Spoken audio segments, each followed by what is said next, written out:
Hi, I'm Mark Cullen with a do-it-yourself video library explaining how to build a rain garden. This is one in a series of videos produced by Landscape Ontario and Park Lane Landscapes. This video describes two demonstration rain garden projects that are located within the Lake Simcoe watershed. A watershed, essentially, if you think of the entire world in a tub, everything that's water is going to go down to the lowest point, or at the lowest bottom point of the tub.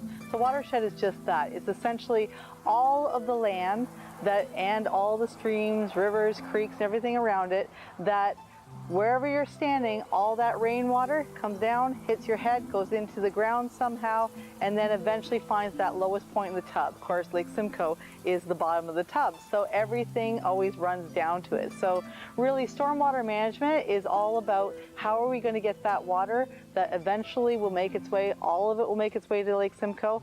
How it used to do it was it soaked into the ground, and then through the ground went into the creeks and rivers and streams, and then those went down to the lake itself.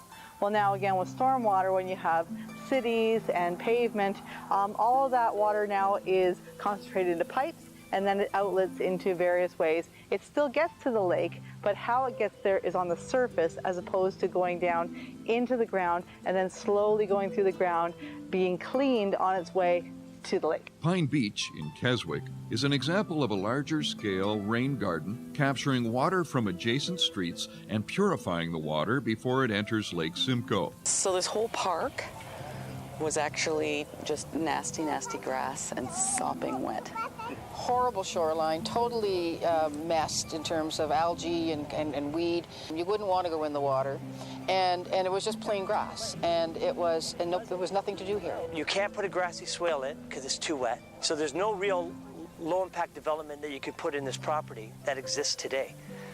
So we've created one of our own. These two culverts, these two streams, catch all the water from a huge area, from Pine Beach to almost Glenwoods.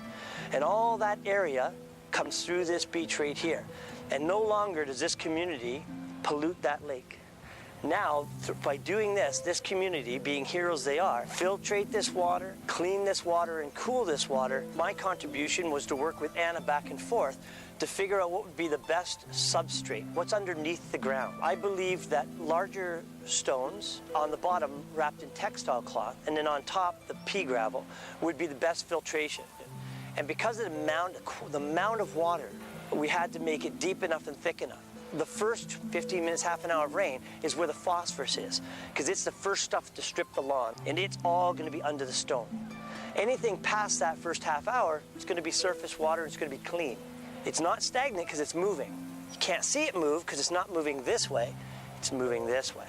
So the water comes in, drops, and runs along the bottom. Each of these sections that we planted are all native plants, and this entire area is broken up so that as the plants grow, community is going to be able to put a bench here, put a little fire pit there. So there are different spaces that they can use for different things. It's never going to be a problem with walking on this even after a heavy rainstorm now. This is what's so beautiful about it, when they start to see that this is just the beginning of the transformation. These living rooms are going to become something very beautiful, and over the next year or so, and when more plantings come in and all of that, this transformation is going to be amazing. It's already transformed.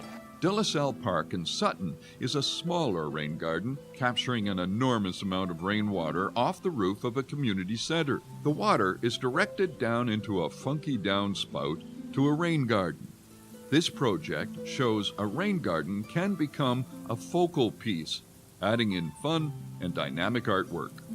In our next videos, we'll discover the anatomy of a rain garden and how the function and aesthetics of a rain garden can be designed to fit any home.